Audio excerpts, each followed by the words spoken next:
First ever Royal Ascot winner there for Tom Dascombe, also for Richard Kingscote, and huge celebrations. Then they got Pyman's Theory in the first today.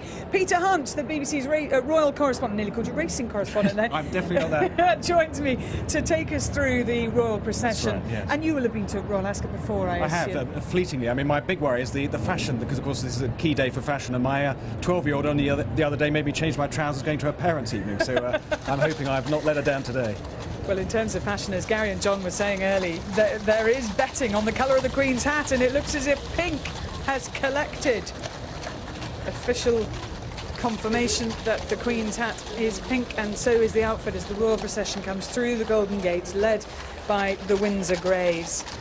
And in the first carriage we have Her Majesty the Queen and His Royal Highness the Duke of Edinburgh, and alongside them His Royal Highness the Duke of York and the Earl of Romney. Yes, I mean, the Queen, a great week for her, and she's still on a high, I think, from a very significant royal visit she did to Ireland earlier this year. Prince Philip, a man who tells us he wants to quit before he goes past his sell-by date, but his aides say, you know, they can't keep up with him. As you say, the Duke of York there, the second time he's been in a carriage with his parents. When we think of the Duke of York, we think more, don't we, of golf than racing, and the other occupant there is the Earl of Romney, the 8th holder of that title, and he was once the High Sheriff of Norfolk. And I'll give you the details on the Queen's outfit, or Peter will in a second or two, but let's have a look at the second carriage, in which we find the Princess Royal. Her Royal Highness has been here throughout the week, but this is the first time that we've seen her in the Royal Procession. Princess Beatrice, daughter of the Duke of York, alongside her, and then facing them we have Mr. Anthony Duckworth-Chadd and Mrs. Anthony Duckworth-Chadd. Well, yes, of course, the Princess Royal, we know, don't we, has inherited her parents' love of everything equine, was in the Olympics in 1976, is hoping, of course, that Zara, her daughter, will emulate that. Princess Beatrice, well, we always remember that hat, don't we, from the royal wedding, which she managed to turn a corner with by offering it to charity and selling it for a sizable sum of money. A more subdued one this afternoon, and she is coming to the ends of her career as a student, and it's going to be very interesting to see what she does next, whether she is a full-time royal or whether she's encouraged to do other things. Also there, as you said, Anthony Duckworth-Chadd and his wife Elizabeth, who was a cousin of Diana, Princess of Wales, and he is a great friend of Prince Charles. And you can see there the umbrella is not far away, just in case it should be needed. In the third carriage we have the Honourable Harry Herbert. We have Mrs. Harry Herbert, Chica, who's in the white closest to us, and that's Harry closest to us, and alongside them Anthony Andrews and his wife Georgina, who's in that beautiful navy blue, or is it black and white? I think it's navy blue and white. Looks fantastic. Well, Harry Herbert, as you know, Claire, is the son of the late Carnarvon, Porchy, as he's known, a great friend and worked with the Queen. Indeed, it was he who said that when you talked to the Queen, it was like you were talking to a trainer. His wife was saying Chica. Anthony Andrews, he doesn't really need any introduction, does he, the actor? Interestingly, actually, he was most recently in The King's Speech. He played the Prime Minister Stanley Baldwin, so maybe something to chat with the Queen about over lunch, and his wife, as you were saying, Georgina, there as well. Georgina's very knowledgeable about horses, very keen on showing and show jumping. And there will have been much racing chat over lunch today. Now, this will be the carriage that gets most attention, I suspect, from the photographers here, because in the fourth carriage we have Mr. and Mrs. Michael Middleton, the parents of Catherine, the new Duchess of Cambridge. Carol Middleton closest to us, in a pale salmon colour by the looks of things, and along with them we have Jim and Fitri Hay. Now, they are part owners of the favourite for today's Gold Cup, Fame and Glory. Well, I think the presence of Michael and Carol Middleton will have set Twittersphere alight already at this racecourse. I mean, it's a very striking decision by the Queen. It was her decision, I'm told, to have them here so early on, and as you suggest, the photographers will have that, I think, on the front pages of many papers tomorrow, that here we have the parents of a future Queen who's had lunch for a second time with the present Queen and the Duke of Edinburgh, and as you say, with Jim Hay and his wife Fitri. And he apparently gained his interest in racing when he watched sport on telly with his grandmother. Always a very important thing to do. Watch sport on telly, that is. And Carol Middleton, by the way, is a joint owner of a horse called Sorab, who ran on Derby Day, and she was there on Derby Day, as indeed was her daughter Catherine, Kate. And Sorab was very fast, finishing fourth in the big sprint there, and won at the weekend. We were hoping that we might see him on Saturday in the Wokingham, but declared a non-runner today. So the Duke of York will undoubtedly be keeping a close eye on the start of the US Open, the latest major that starts at actually has started, because they start at 7 in the morning over there, and I think that's midday here. You get full coverage of that on 5 Live and on the BBC website. But it's racing that most interests the Queen, and horses in general. Very much so, and I can just tell you about her outfit because I've become an instant expert. She's in a pink and green silk print dress. It's a pink raw silk coat, and the dress and the coat are made by Stuart Parvin, a favoured designer of hers, and the pink straw hat with flowers was made by Rachel Trevor Morgan, who I think you know about. I do. She made my hat today as well, Rachel Trevor Morgan, based in Crown Passage, just near to St James's Palace.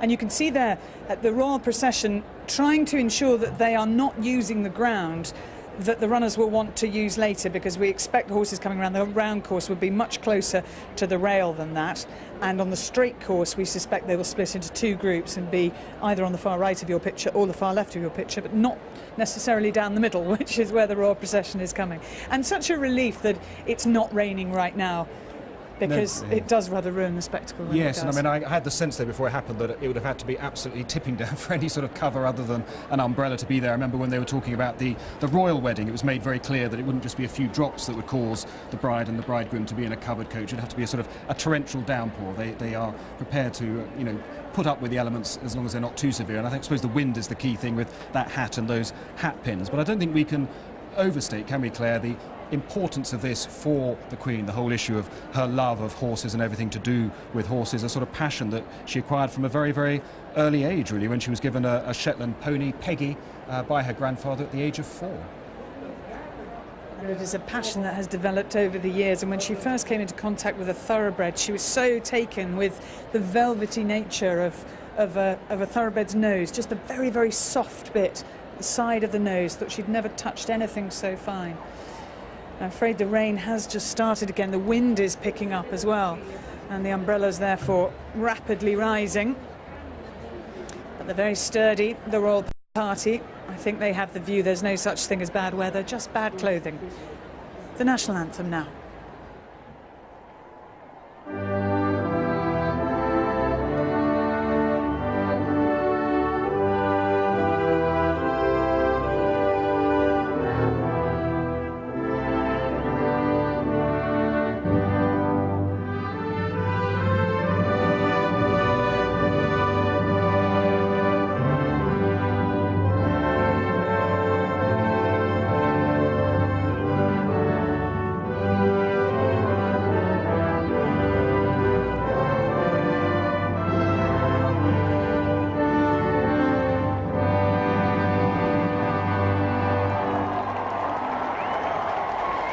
A huge cheer goes up around this huge crowd on Gold Cup Day.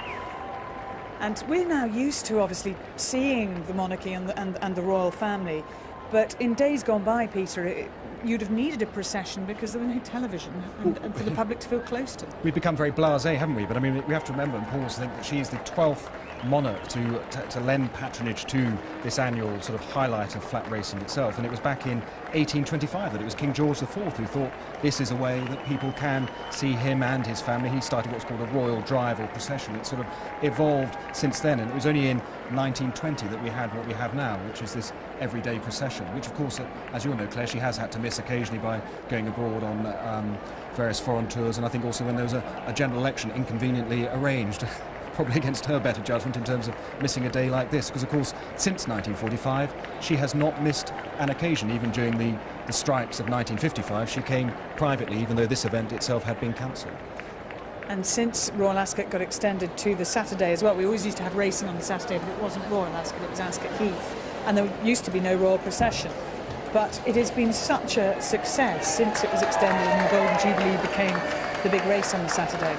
And now is the most popular day of the week. I mean, it always used to be today where you get the biggest crowds, but now it's the Saturday. And we've talked, haven't we, about the people who are here, because we haven't touched on who isn't here. And I think the crowd would like, of course, to see the Duke and Duchess of Cambridge, but I am reliably informed that there is little likelihood of them coming this year, even though the Duchess's parents, as we were saying, are here at the moment.